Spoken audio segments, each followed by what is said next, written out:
Agora, uma coisa importante que Paulo fala para Timóteo, eu acho que isso é muito, muito central, assim, no texto da exortação de Timóteo, de Paulo para Timóteo. Ele diz assim: Timóteo, guarda o bom depósito.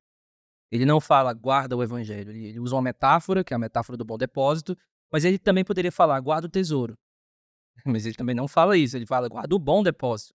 E o bom depósito ali parece ser a escritura, porque a escritura guarda o tesouro.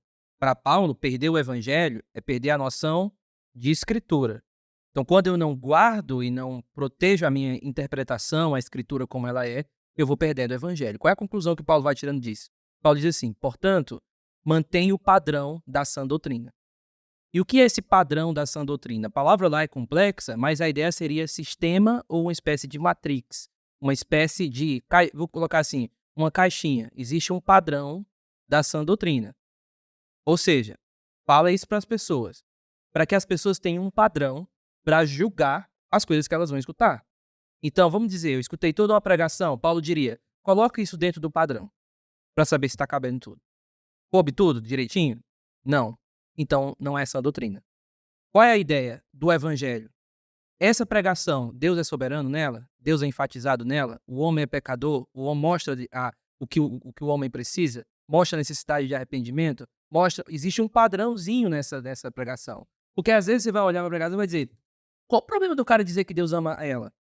Qual o problema do cara dizer que a graça de Deus vai livrar ela? Qual o problema disso? O problema disso é que quando você bota dentro do padrão, não preenche. Tá só aqui.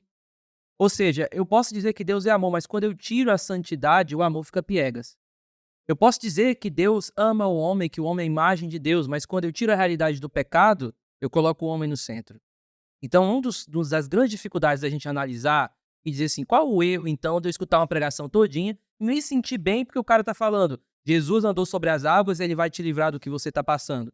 O problema é quando o cara apresenta só uma faceta do padrão. Ou seja, isso não é guardar o evangelho, isso é perder a escritura.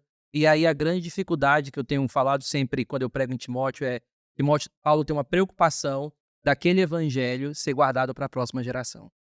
Porque para Paulo, se na geração presente a gente prega um evangelho fraco, a próxima geração talvez nem tenha mais nenhum evangelho. Então, Paulo diz sempre, guarda o bom depósito, guarda o evangelho, guarda o evangelho. Paulo, por que eu tenho que guardar o evangelho? Porque a gente precisa botar para frente. Então, quando você escuta uma pregação dessa, a minha sensação é de que se tivesse somente essa pregação, daqui a 10 anos, nós não teríamos mais o evangelho. Eu falei uma vez no Instagram agora que se a Bíblia desaparecesse e a nossa memória da Bíblia sumisse, alguns pregadores continuariam pregando normalmente. Por quê? Porque não precisa de Bíblia para o que eles falam. Esse é o problema.